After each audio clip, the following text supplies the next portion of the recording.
What's happening? Of course, you know it's your boy B-Hot Radio shouting, hey man, I got a friend to the show stepping off in this thing. Pimpin Ken, what's good with it, boss? What's good, B-Hot? Man, feeling good, feeling great, Ken. But hey man, I was scrolling online, doing what I do on YouTube, and then I came across some stuff about you talking about the pimp, man, and there was a lot of misconstruing going on. I mean, what's really good with that situation, sir? Well, you know, y'all young people got a thing called clout chasing, and I think that it might be a situation where the guy that was doing the interview, you know, he wasn't disrespectful, but he was disrespectful.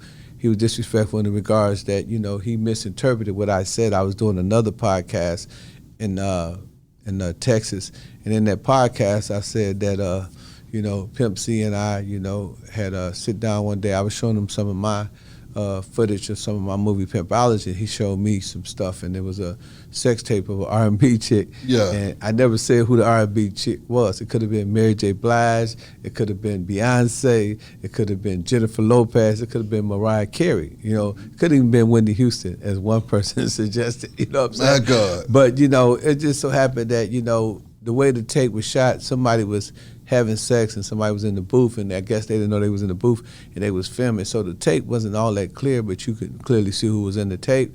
So, you know, but the guy, when he put it out there, he put it out there as though like Pimpin Ken said that Pimp C and Beyonce was on the sex tape, and I never said that. I never even said Beyonce's name.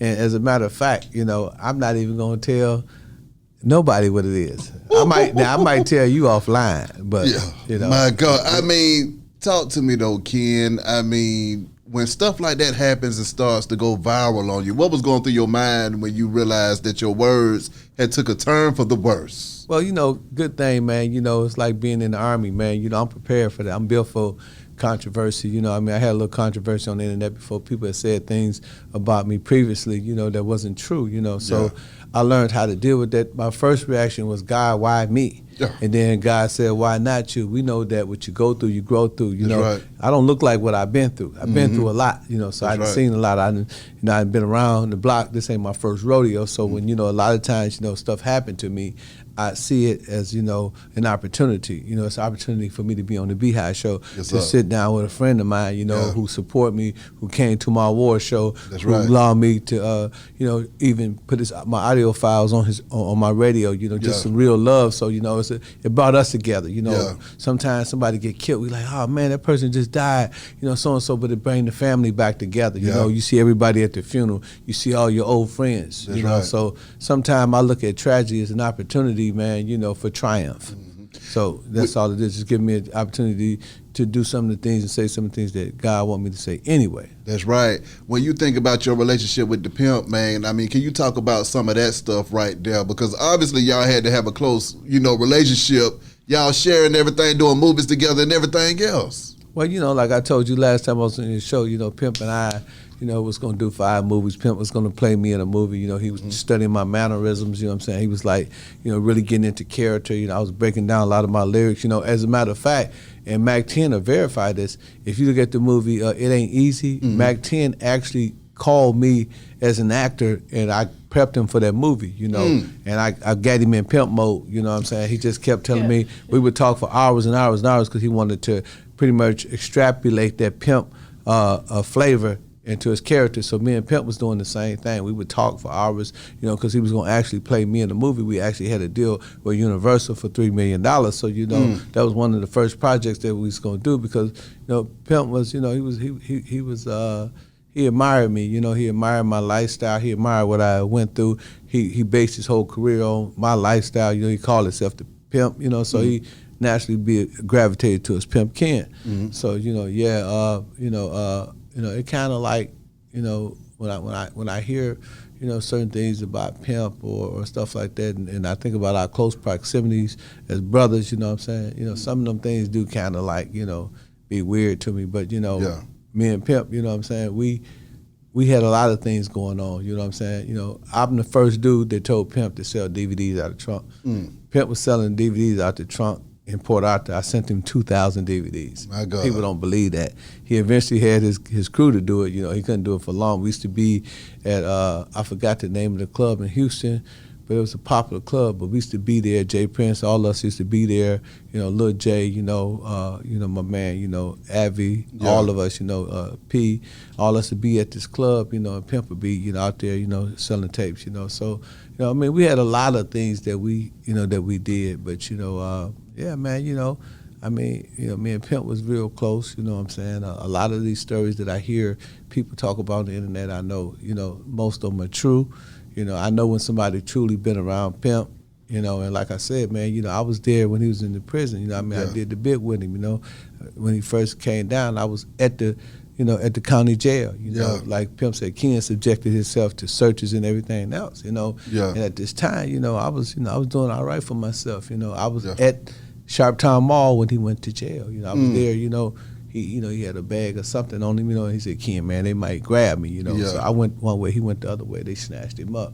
We used to go to Sharptown Mall all the time. We used to go to the club. I can't remember that damn club, Harlem Nights, all that shit, we'd be in the studio, I was in there when him and, a little Flip would be recording, with him and Thug were recording, him and Bum were recording. I was like there, I was the fly on the wall, I seen it all, you know what I'm saying? But, we talked all the time. We rode to Port Arthur together all the time.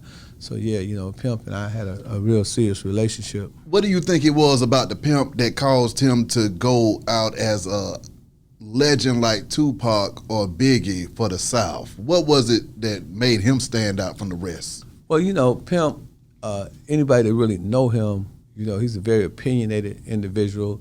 He's very dominant. He's an alpha male.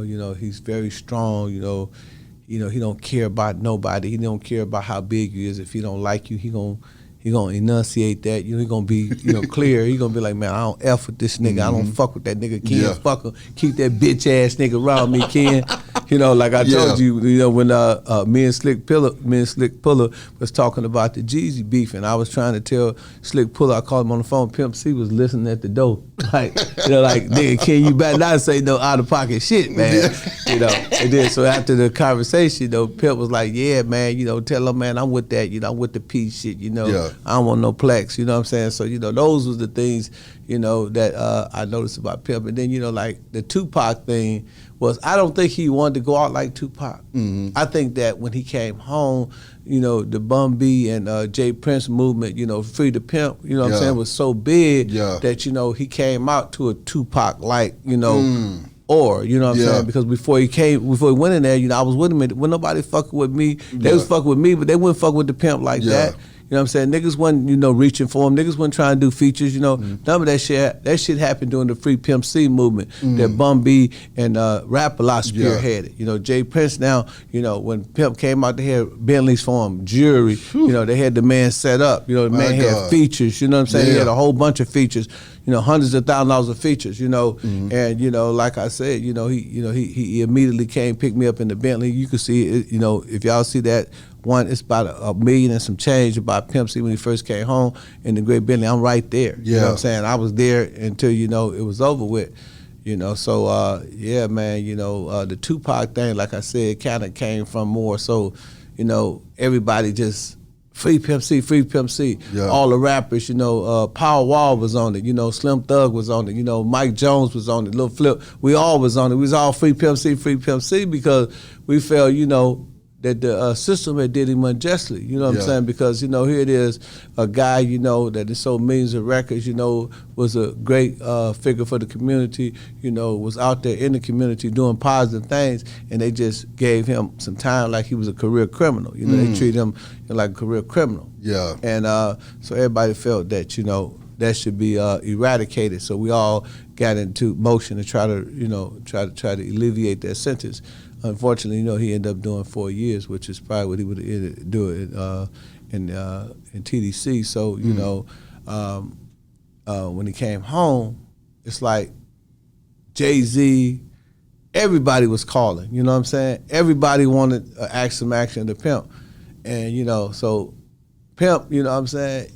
In his mind, he ain't realizing that it's on another level. Like, on one interview I told him, I said, listen, man, when Pimp first was finna do the Atlanta disrespect thing. I said, don't do it. I said, wait till after the album. You know, because I'm thinking like a businessman. You know, this is the only. I mean, I fuck with a lot of rappers, but Pimp the only rapper that really fuck with me. Yeah. It was like, nigga, come on, let's get some money. Here's your chance. You know, Ken, they ain't respecting you enough. These niggas ain't giving you the honor that you deserve. He like, nigga, I want you right here by my side. He was the only one. Everybody else would be like, hey, Ken, come on, get on my album. Then I won't see him no more. They say have them change their numbers. Yeah. You know, Pimp was on some real player shit. Like, nigga, come on, nigga, fuck with me. You know what I'm saying? You know, like how Snoop and Bishop was. You know what I'm saying? That's how me and Pimp was. So, you know what I'm saying? So he would call me and, you know, we would do things and, you know, we was just down together. So, you know, I seen a lot of shit.